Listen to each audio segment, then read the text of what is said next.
हाँ, तो मैं वहीं से कंटिन्यू करूँगी जहाँ से हम हमारा पार्ट 2 जो है वो एंड हुआ था। तो पर्सनली मैं ये फ़ील करती हूँ कि ये जो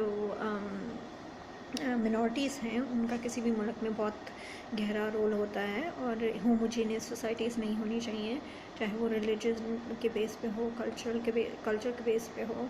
या डेमोग्राफिक के बेस पे। अब आप देखें जापान में बहुत ज़्यादा बूढ़े लोग हो गए हैं, वहाँ पे बच्चे नहीं हैं, तो वो भी एक डेमोग्राफिक होमोजेनिटी है या एक सरप्लस है बूढ़े लोगों का, तो वो एक सोसाइटी उसको हेल्दी नहीं कंसिडर की जाती। तो डेमोग्राफिक्स आपके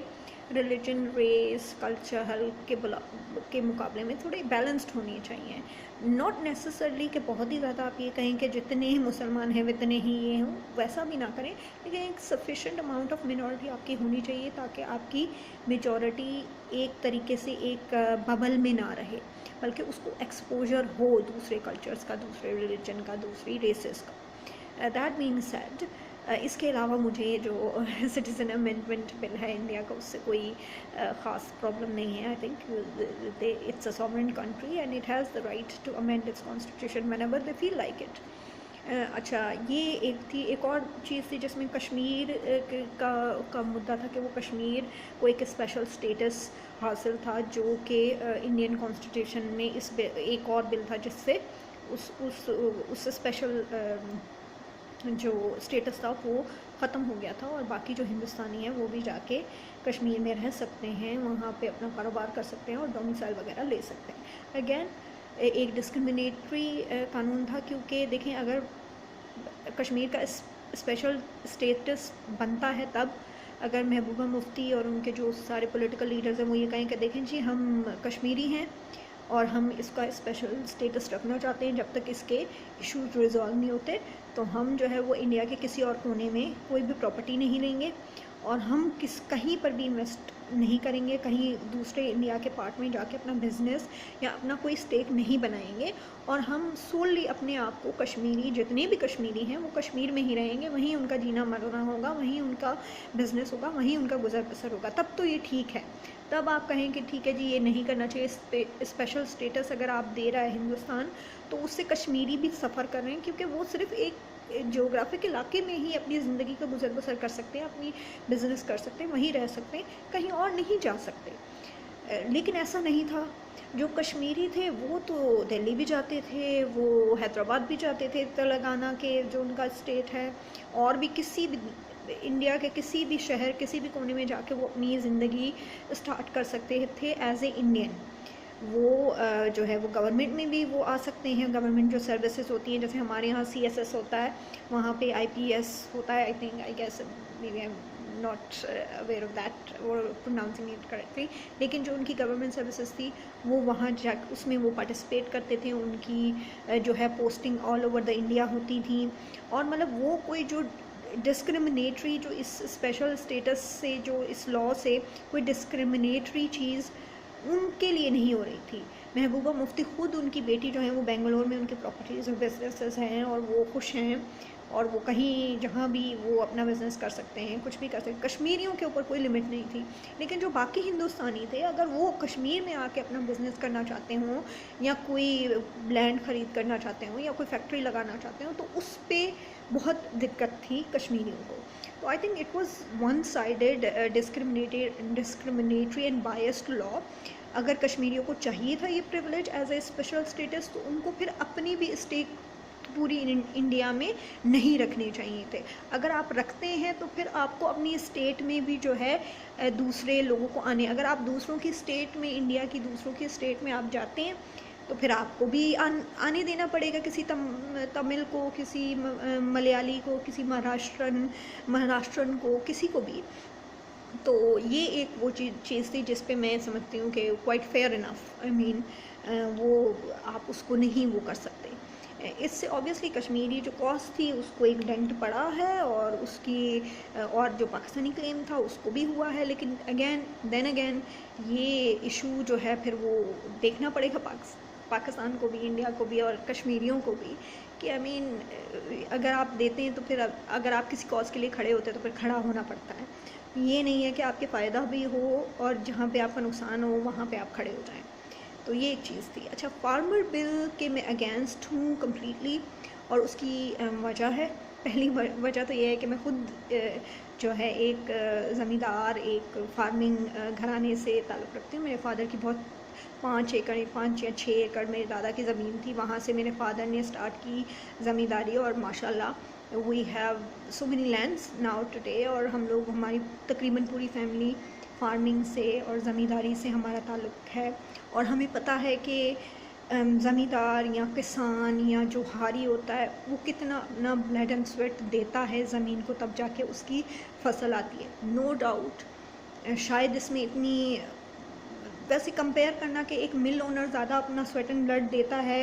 एक प्रोडक्ट बनाने में, या एक किसान जो है एक फ़सल तैयार करने में अपना ज़्यादा स्वेट और ब्लड, इसको कंपेयर करना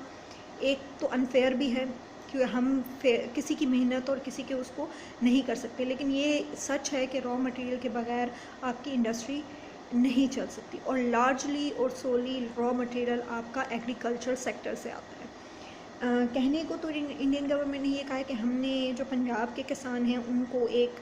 फेवर दिया है कि अब वो अपनी फ़सल, अपनी जो चीज़ है वो आड़ती को या मंडी में जाके नहीं बेच सकते, बल्कि वो किसी को कहीं पर भी बेच सकते हैं इंडिया में, all over the round, all over India, anywhere they want, जहाँ पे उनको अच्छे दाम मिले अपनी फ़सल का, वो वहाँ बेच सकते हैं। इससे होगा ये, ठीक है, छोटे किसान को ज़्यादा पैसा मिलेगा इनिशियली, और वो कर्ज़ के डेट सर्कल से भी निकल जाएगा, देखा ही जाए। लेकिन लॉन्ग टर्म में अगर इसको देखा जाए तो ये एक मोनोपोली, एक मोनोपोली जो कि आपकी आड़ती की मंडी में होती थी, उसको हटा के आप एक लार्जर मोनोपोली क्रिएट करना चाहते हैं, जो कि कॉर्पोरेट मोनोपोली है। उसमें जो कॉर्पोरेट है वो डिक्टेट करेगा, वो ये डिक्टेट करेगा कि ठीक है जी, छोटा फार्मर जो है वो मुझसे गवर्नमेंट रेट से ज़्यादा रेट लेना चाहता है अपनी फ़सल का, तो वो बीज मेरा लगाएगा, वो फर्टिलाइज़र मेरा लगाएगा। और किसान भी, जो छोटा किसान है, वो कहता है ठीक है जी, कॉर्पोरेट वाले, जो कॉर्पोरेट है वो मुझे GMO के बीज दे रहा है, वो भी मुफ्त दे रहा है, फर्टिलाइज़र भी मुफ्त दे रहा है, लेकिन वो देन वाइंड करता है कि आपने मुझे ही फ़सल बेचनी है। इनिशियली तो छोटा फार्मर कहेगा ठीक है, मैं डेट ट्रैप में नहीं जा रहा हूँ, आड़ती मेरा सर खाता है, मुझसे ज़्यादा सूद लेता है, लेकिन द थिंग इज़ आड़ती फिर भी उसके गांव का है, तो वो उसको देख सकता है। कॉर्पोरेट उसके घर के पास नहीं रहता, कॉर्पोरेट एक बहुत बड़ी एंटिटी है, बहुत बड़ी, और उसके लिए एक ये छोटा सा फार्मर कोई मायने नहीं रखता, जिसकी 10 एकड़ या 15 एकड़ या 20 एकड़ या इवन 50 एकड़ ज़मीन है, तो वो एक कॉर्पोरेट के लिए वो एक छोटा सा किसान है। और फिर अगर बीज लेने के बाद, कर्ज लेने के बाद भी उसकी फ़सल अच्छी नहीं होती, तो कॉर्पोरेट कहता है कि मैंने तुम्हें पैसा दिया, मैंने तुम पे इन्वेस्ट किया, मैंने तुम्हें बीज दिया और फर्टिलाइज़र दिया, अब अगर तुम मुझे इतने अमाउंट की फ़सल नहीं देते हो, कि कोई भी वजह हो सकती है, ड्राउट हो गया, सैलाब आ गया, कुछ भी हो गया, कुछ भी करते हो तो तुम ज़मीन मुझे दोगे या कुछ भी होगे। तो द थिंग इज़, और फिर जब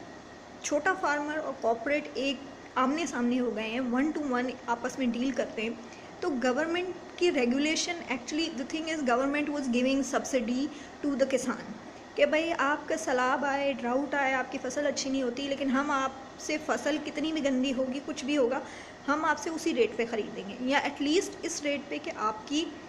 उस पर ख़र्चा भी निकल आए और आपको थोड़ा बहुत प्रॉफिट भी हो, कि आप अपनी गुजर बसर कर सकें। तो गवर्नमेंट ने कहा कि ये हमारे लिए फिजिबल नहीं है, हमारा ख़र्चा बहुत ज़्यादा हो जाता है, तो इसको प्राइवेटाइज़ कर देते हैं। अब कॉर्पोरेट जाने और फार्मर जाने, तो अब अगर फार्मर कहेगा कि ठीक है जी, मेरी फ़सल नहीं हुई और मैंने तो इतने मन का वादा किया था, इतने मन हुई ही नहीं, सैलाब आ गया या ड्राउट हो गया और कोई कुछ भी हो गया, कॉर्पोरेट सीधा सीधा कहेगा भाई मैंने तो पैसे दिए हैं, फर्टिलाइज़र दिया है, तुम कमिटमेंट में पूरे नहीं उतरे, तो ज़मीन दो या ये तो करो। एंड देन द ज़मीन इटसेल्फ, कॉर्पोरेट जाके खुद से नहीं खेती बाड़ी करेगा, वो क्या करेगा, ऑटोमेशन ले आएगा। अनदर इसकी डेंजर ये है कि फार्मिंग में बहुत सारे लोग, इवन उसमें बिल गेट्स जैसे लोग भी शामिल हैं, वो कहते हैं कि देखें ये जो किसान जो मेहनत करता है, ये करता है, वो करता है, इसकी वाइनिंग और इसके दुख दर्द और दुखड़े सुनने के वो साइड पे करें, आप ऑटोमाइज़ कर दें पूरी खेती को।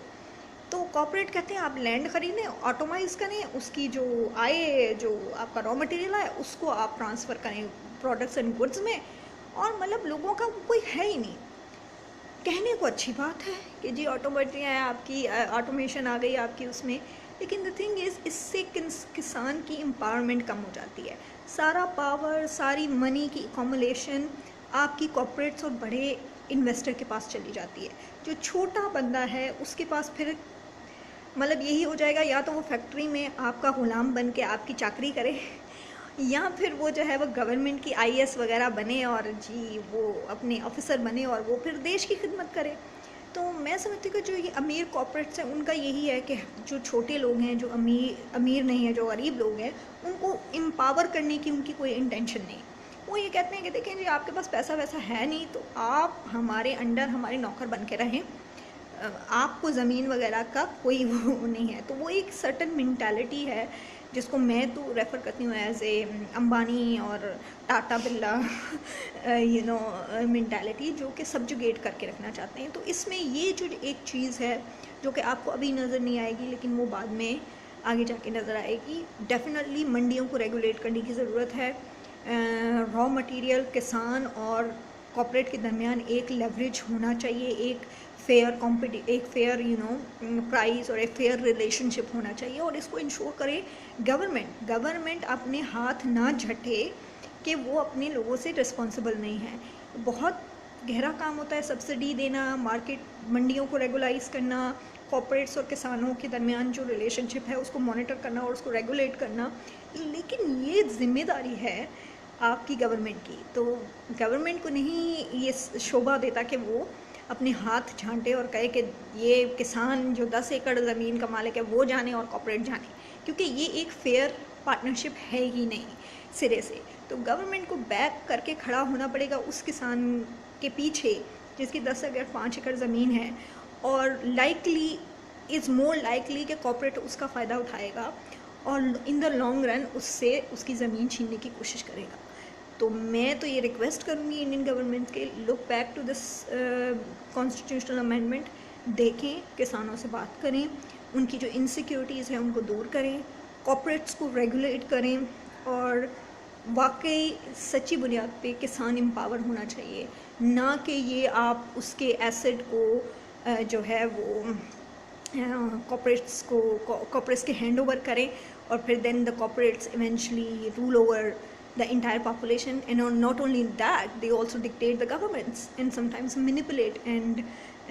use the governments for their own interests. तो ये चीज़ नहीं होनी चाहिए। तो ये एक बिल है जिसके मैं सख्त खिलाफ़ हूँ और उसकी एक्सप्लेनेशन मैंने आपको दे दी। So thank you very much.